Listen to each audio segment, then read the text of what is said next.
Harini of grade 9. Today I am going to take you on a short journey, not through galaxies, but through the pages of a beautiful book that stole my heart. The Little Prince. Let me ask you a question. Have you ever picked a book just because it looked beautiful? Yes. Well, I too did it.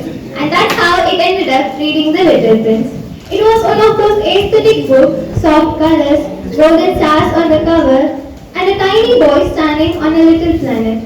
I thought it was just a cute story, maybe something that I would read and forget, but I was totally wrong.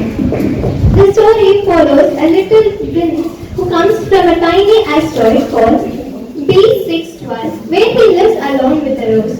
He loves his rose very deeply, but don't know how to express it. He travels from planet to planet. There he meets strange grown-ups like a king with no subject, a man who counts stars all day, a lamplighter who lights his lamp every minute. Sounds silly, right? But here is the secret.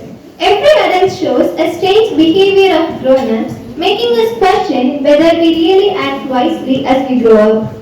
The friendship between the fox and the little prince is another part that I love the most in this book. The fox teaches the little prince the meaning of taming, not controlling someone but building a bond, creating trust. He says you become responsible forever for what you have done.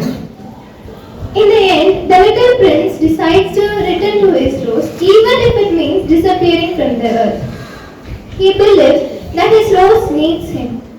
His love towards his rose was very pure and selfless. And can you believe that the author wrote this book during a war, a time of fear? He understood all the distraction and he gave us something so wise and gentle.